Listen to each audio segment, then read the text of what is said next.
Hi, I'm Joe Weisenfelder with Cars.com, and this is the enigmatic 2014 Acura RLX sedan. It is Acura's top sedan and a replacement for the earlier RL. Why is it an enigma?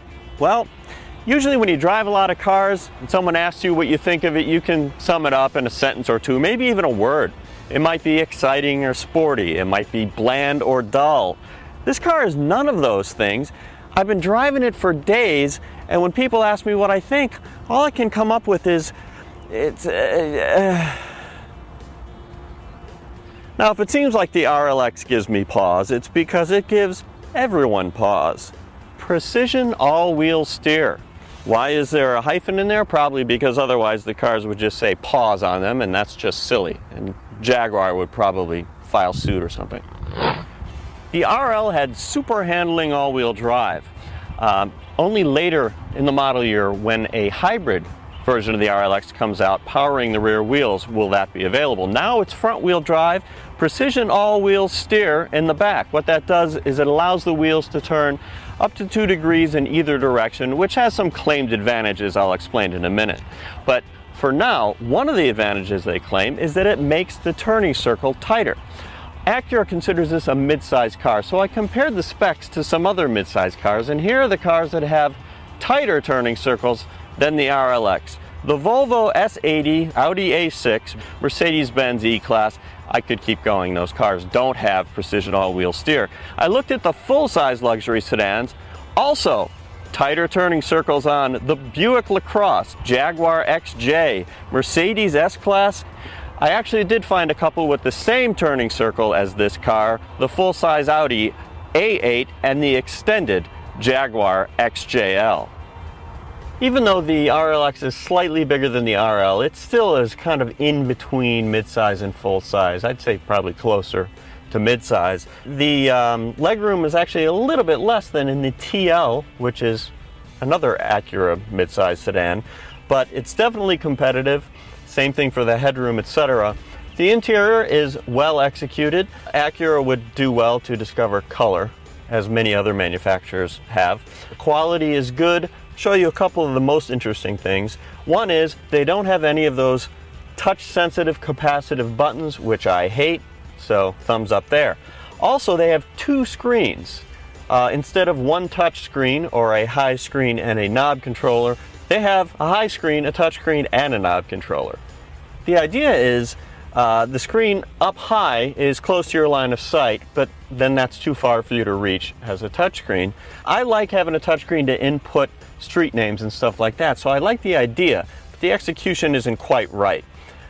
When you go to enter a destination, for example, you choose a city, all that happens on the top screen, then it gives you your keyboard down here on the touch screen.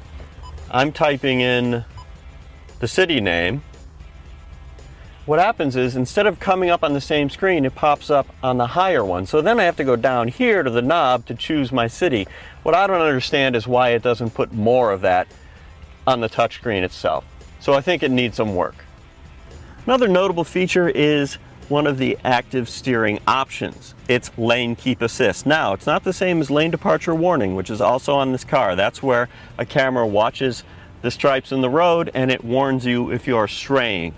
The optional lane keep assist, which you apply by pushing this button right here, it actually will watch those lines and move the steering wheel by itself on, say, a highway where the curves are gradual. It does a really nice job of keeping you in the lanes. Is that a safe thing? Who knows?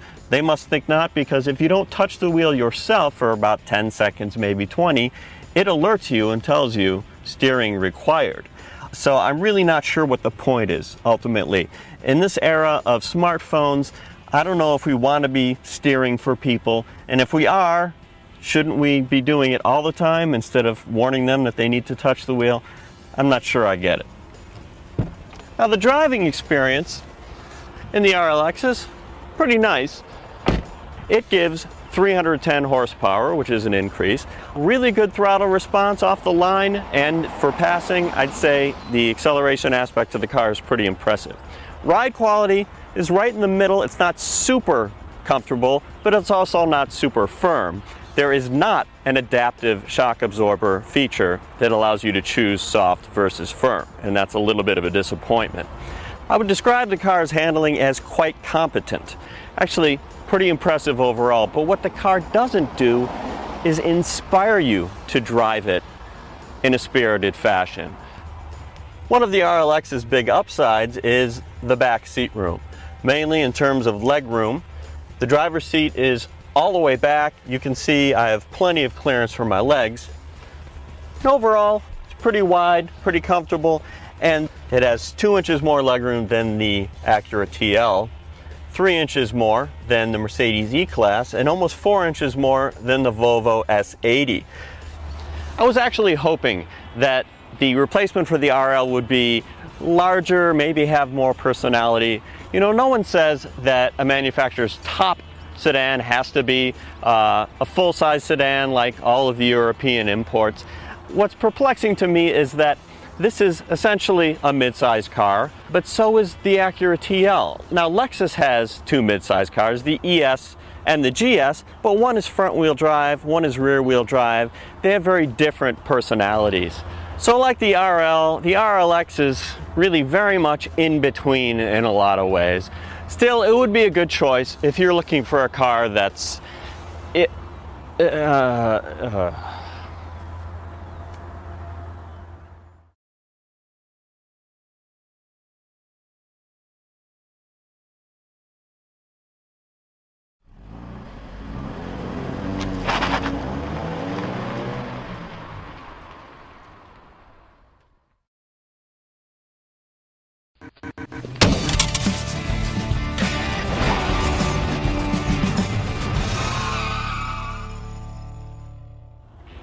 Hi, I'm Joe Weisenfelder with Cars.com, and this is the enigmatic 2014 Acura RLX sedan.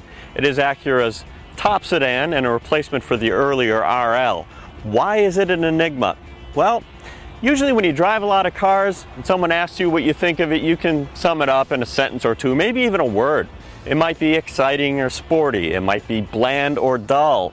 This car is none of those things. I've been driving it for days, and when people ask me what I think, all I can come up with is, Now, if it seems like the RLX gives me pause, it's because it gives everyone pause. Precision all-wheel steer. Why is there a hyphen in there? Probably because otherwise the cars would just say pause on them, and that's just silly. And Jaguar would probably file suit or something. The RL had super